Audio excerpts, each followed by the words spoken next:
Hi everyone, welcome to our channel. ఈరోజు ఎంతో టేస్టీగా ఉండే క్యారెట్ పలావ్ ఎలా చేయాలో చూసేద్దాము. ఒక్కవేళ మనకి ఎప్పుడైనా లేజీగా ఉండి కర్రీ చేయడం చేత కాకపోయినా, పిల్లలకి వెరైటీగా చేసి పెట్టాలన్నా, టైం లేనప్పుడైనా ఒక్కసారి ఈ విధంగా ట్రై చేసి చూడండి. సూపర్ అంటే సూపర్ యమ్మీగా ఉంటుంది. నేను క్యారెట్ పలావ్కి కావాల్సిన క్యారెట్, పచ్చిమిర్చి, onion, whole garam masala, spices, కొద్దిగా కసూరి మేతి తీసుకున్నాను. ఇక్కడ చూడండి, ఒక 1 స్పూన్ నెయ్యినైతే తీసుకున్నాను. అలాగే 1.5 స్పూన్ ఆయిల్ని తీసుకున్నాను. చక్కగా వేడైన తర్వాత అందులో కొద్దిగా సాజీరా, అలాగే కసూరి మేతి, మనం ముందుగా తీసి పెట్టుకున్న హోల్ గరం మసాలా, స్పైసెస్, 2 లవంగాలు, 2 యాలకులు, ఒక స్టార్ పువ్వు, 2 దాల్చిన చెక్క ముక్కలు, అలాగే బగారా ఆకు, ఇవన్నీ వేసేసాను. ఇప్పుడు ఇందులోనే మనం పచ్చిమిర్చి యాడ్ చేసుకుందాము. చూడండి, ఇక్కడ నేను పచ్చిమిర్చి అనేది ఎక్కువగా యాడ్ చేస్తున్నాను. సో ఎండు కారం అనేది ఏది వేయను. చూసారు కదా, ఇప్పుడు పచ్చిమిర్చి వేసాక కొద్దిగా అయితే పచ్చిమిర్చి మనం ఆయిల్లో ఫ్రై చేసుకోవాలండి. ఇలా పచ్చిమిర్చి కొద్దిగా ఆయిల్లో ఫ్రై కాగానే ఆనియన్స్ అలాగే క్యారెట్ని కూడా వేసేసుకుందాము. వేసేసుకొని ఒకసారి మంచిగా మిక్స్ చేసేసుకోవాలి. ఇలా ఒకసారి మీరు కూడా ట్రై చేసి చూడండి. చాలా సింపుల్గా చేసేసుకోవచ్చు, ఎంతో టేస్టీగా చేసేసుకోవచ్చు. సూపర్ అంటే సూపర్ యమ్మీగా ఉంటుంది. చూడండి, ఇక్కడ క్యారెట్స్, పచ్చిమిర్చి, అలాగే ఆనియన్, ఇవన్నీ చక్కగా ఆయిల్లో ఫ్రై అయ్యేలా చూసుకోవాలి. మనం సాల్ట్ని అయితే యాడ్ చేసేద్దాము. ఇక్కడే నేను టోటల్ రైస్కి సరిపడా సాల్ట్ని అయితే యాడ్ చేస్తున్నానండి. మళ్ళీ మనము వాటర్ని యాడ్ చేసిన తర్వాత ఒకసారి చెక్ చేసుకొని యాడ్ చేసుకుంటే సరిపోతుంది. చూడండి, ఇక్కడ నేను నార్మల్ రైస్ తోటే చేస్తున్నాను. ఒకవేళ మీకు కావాలి అంటే బాస్మతి రైస్తో కూడా చేసేసుకోవచ్చు.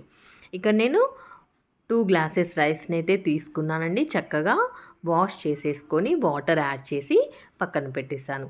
ఇప్పుడు క్యారెట్ ఇవన్నీ ఫ్రై అయ్యేలోపు కొద్దిసేపు బియ్యం అనేవి నానిపోతాయి. ఒక స్పూన్ అల్లం వెల్లుల్లి పేస్ట్ని యాడ్ చేశాను. చూడండి, ఒకసారి మిక్స్ చేసుకుందాం. అలాగే అల్లం వెల్లుల్లి పేస్ట్ కూడా చక్కగా ఆయిల్లో ఫ్రై కావాలండి. అలాగే ఇప్పుడు కొద్దిగా పసుపును కూడా యాడ్ చేస్తున్నాను. అలాగే కొద్దిగా ధనియాల పొడి, అలాగే బిర్యానీ మసాలా కూడా యాడ్ చేస్తాను. ఇప్పుడు అన్నీ ఒకసారి అయితే మనం మిక్స్ చేసేసుకోవాలి. సాల్ట్ అలాగే ముందే మనం ఆల్రెడీ యాడ్ చేసాం కదా సరిపడా. ఇప్పుడు ఇవన్నీ కలిపేసి కొద్దిగా ఆయిల్లో ఫ్రై చేసుకున్న తర్వాత కొంచెం కొత్తిమీర కూడా వేసేసి కొద్దిగా ఆయిల్లో ఫ్రై చేసుకోవాలండి. ఫ్రై చేసుకున్నాక మనమైతే వాటర్ని యాడ్ చేసుకోవాలి.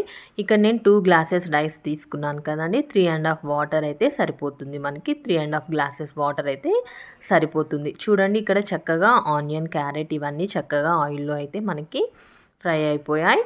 ఇప్పుడు కొద్దిగా కొత్తిమీర కూడా వేసేసి ఒక 2 నిమిషాలు ఇలా కలుపుతూ కొత్తిమీర కూడా కొద్దిగా మగ్గే వరకు కలిపేసేసుకోవాలి. ఇప్పుడు ఇందులోకి మనం వాటర్ని అయితే యాడ్ చేసేసుకుందాము. 2 గ్లాసెస్కి 3.5 గ్లాసెస్ వాటర్ అయితే చక్కగా సరిపోతుంది. అన్నం అనేది చక్కగా పొడి పొడిలాడుతూ వస్తుంది. కొద్దిగా మనం వాటర్ యాడ్ చేసుకున్నాక ఒకసారి అయితే సాల్ట్ అయితే చెక్ చేసుకోండి. సరిపోనట్లయితే యాడ్ చేసుకోండి. నేను చెక్ చేశానండి, నాకైతే సరిపోయింది కాబట్టి నేనేం యాడ్ చేయలేదు. ఇక్కడ చూడండి, 3.5 గ్లాసెస్ వాటర్ అయితే యాడ్ చేస్తున్నాను. ఏం లేదండి, ఒక 15-20 మినిట్స్లోనే చక్కగా మనం వేడివేడిగా క్యారెట్ పలావ్ని రెడీ చేసేసుకొని తినేసేయచ్చు. మనకి ఎప్పుడైనా తక్కువ టైం ఉన్నప్పుడు కానీ, ఒంట్లో బాగాలేనప్పుడు కర్రీ సెపరేట్గా, మనం రైస్ సెపరేట్గా పెట్టలేనప్పుడు అప్పుడు కానీ, పిల్లలకి కొద్దిగా వెరైటీగా చేసి పెట్టాలనుకున్నప్పుడు కానీ తప్పకుండా ఈ విధంగా ట్రై చేసి చూడండి. సూపర్ అంటే సూపర్ యమ్మీగా ఉంటుంది. తక్కువ టైంలో ఎంతో రుచిగా మనం క్యారెట్ పలావ్ని ఇలా అయితే చేసేసుకొని చక్కగా సర్వ్ చేసుకొని తినేసేయచ్చు వేడివేడిగా. సూపర్గా ఉంటుంది. ఇంకా మనం ఎలాంటి సైడ్ డిష్ కూడా మనకు అవసరం లేదండి. రైతా చేసుకొని రైతాతో సర్వ్ చేసుకొని తింటే టేస్ట్ అదిరిపోతుంది. వాటర్ యాడ్ చేసాం కదా, సాల్ట్ కూడా చెక్ చేసుకున్నాక వాటర్ అనేది ఇలా బాయిల్ కావాలండి. బాయిల్ అయిన తర్వాతనే మనం ముందుగా పెట్టుకున్న బియ్యాన్ని ఇందులో వేసేసుకోవాలి. వేసేసుకొని ఒకసారి అంతా మళ్ళీ మిక్స్ చేసేసుకొని 10 మినిట్స్ మీడియం ఫ్లేమ్లో, ఒక 5 మినిట్స్ సిమ్లో పెట్టుకున్నట్లయితే అంతే అండి, ఎంతో టేస్టీగా ఉండే క్యారెట్ పలావ్ అనేది మనకు రెడీ అయిపోతుంది. ఇప్పుడు బియ్యాన్నంతా చక్కగా ఇలా వేసేసుకోవాలి. వేసుకున్నాక ఒక్కసారి మళ్ళీ గరిటెతో మనము మొత్తం అంతా ఈవెన్గా కలిపేసేసుకొని మూత పెట్టేసుకుందాము. చూడండి ఇప్పుడు ఒకసారి అయితే మనం మంచిగా కలిపేసుకుందాము. ఈవెన్గా అన్నీ మిక్స్ అయ్యేలా కలుపుకొని ఇప్పుడు మూత పెట్టేద్దాము. మూత పెట్టేసి ఒక 10 మినిట్స్ అయితే మనం మీడియం ఫ్లేమ్లో ఉంచేసేసుకుందాము.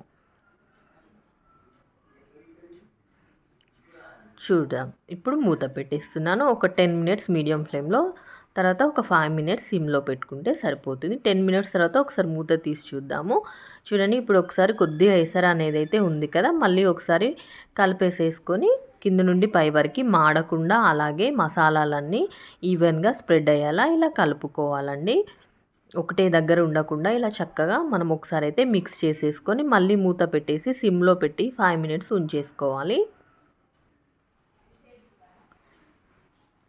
ఇప్పుడు మళ్ళీ ఒక 5 మినిట్స్ తర్వాత చూద్దాము. చూసారు కదా ఎంత పొడి పొడిలాడుతూ ఎంత యమ్మీగా వచ్చిందో క్యారెట్ పలావ్. ఇంకా లేట్ చేయకుండా చక్కగా మనము సర్వ్ చేసుకొని తినేసేయచ్చు. పిల్లలకు కూడా మంచిగా పెట్టినట్లయితే వాళ్ళు కూడా ఇష్టంగా తింటారు. డైలీ రొటీన్గా కాకుండా ఒకసారి ఇలా డిఫరెంట్గా మనం చేసి పెట్టిన పిల్లలు ఇష్టంగా తినేస్తారు కదండి. చూడండి చాలా పొడి పొడిలాడుతూ వచ్చేసింది అన్నం కూడా.